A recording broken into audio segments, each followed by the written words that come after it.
Welcome to it, ladies and gentlemen, and it's such an honor and a privilege to say morning, Mr. Nico Kleynhans. Good morning. Today I want to talk about cats, kittens, kindness, talk about Hyde Park in London, Oh, and wow. tie that in with hope and being evil. So let's Okay. see how that works together. Very good. My disclosure, I love cats. I've always loved cats. And when one of our cats fell pregnant before we could get her spayed, we decided that we would not give any of her kittens away They're so cute. and we would keep them. So 4 kittens were duly born. Wow. And the sad news was on their 4th day on earth, Mom crossed the road where a lunatic driving a car killed Mom. No. And we were now left with 4-day-old kittens.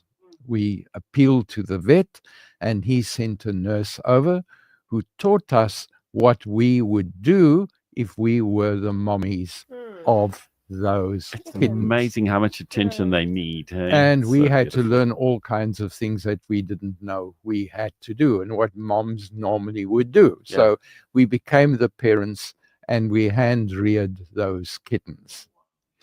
It was quite a lot of work, and we managed to get them all to the point of being adult cats. But while they were cats because they had 4 legs and fur, they were not cats because they had a different attitude towards human beings. They would walk up to complete strangers and go and get a cuddle. Oh, wow. And the other day, one of the cats crossed the road to go and get a cuddle from a passerby. But she did not see the dog, Oh, no. and the dog attacked her and bit her. Oh, no. And she fled because she had never before experienced a dog attacking her, Yeah. and she had never associated a human being with danger before. Yeah. And she came back the next day limping really badly. So again, we went back to the vet, and 2 operations and 3,500 rand later, Oh. she was returned to us with a splint on her back leg and said, well, for 2 weeks, she's going to be in a lot of pain. This is how you're going to treat her. This is how you're going to medicate her. And then we'll take it off. And hopefully she should be able to walk normally by the end of the 2 weeks. My immediate response to that situation was, why is there so much evil in the world? And how come animals are so cruel to each other? Yeah. And then I began to think of my time when I went to Hyde Park on a Sunday. Now, in Hyde Park on a Sunday, it's one of the few places where you can debate any theme in London. And the police allow you to debate any theme in London. In fact, they're there to stop the fights because people debate everything and they get out under the collar. And while I was there, I met a woman who wore a dog collar.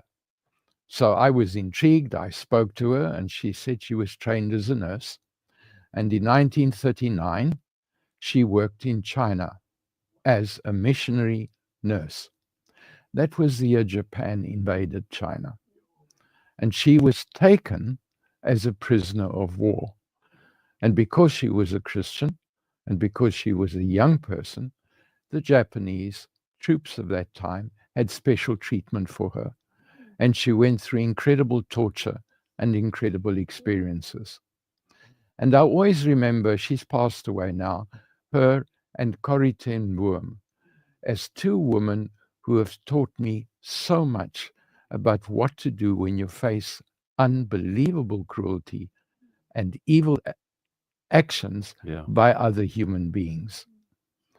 And I've always wondered, why is it that there seems to be so much evil in the world? And as I've thought about it, I've come to the conclusion that yes, evil is there, and evil will always exist.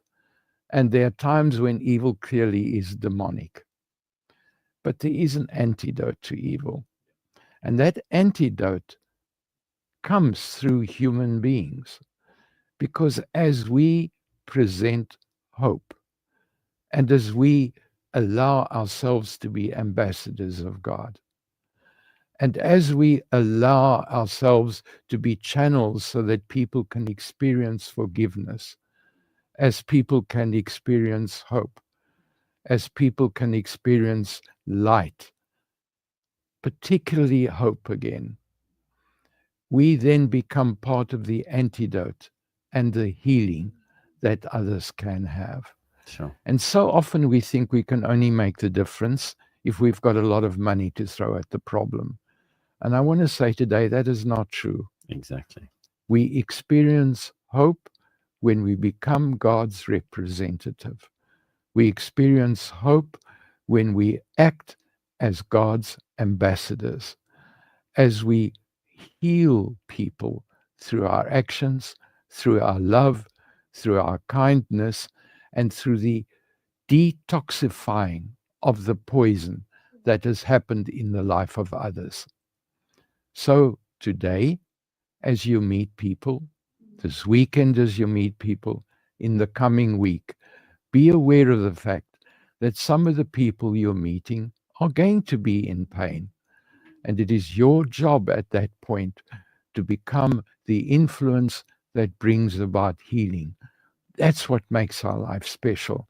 And that is why God allows us to see the evil so that we can become part of the healing and the removal of that evil in the lives of people. Thank you. Yeah. Thank you so much, Nico. And what you've shared really just resonates even to what was played between 5 and 6 this morning, where this gentleman was talking about the fact that as Christians, we mustn't just receive and read the Bible, but we also need to find somebody that we can invest in, that we can pour out God's love into. And it might be a person who's not yet saved. It might be somebody who's just become a follower of Jesus Christ and needs us to walk a road of discipleship and partnership with them. It might be somebody who is totally against the gospel message, but we each need to find somebody. And so let's go out there and let's be kind. Thank you so much, Mr. Nico. Appreciate your time. God bless.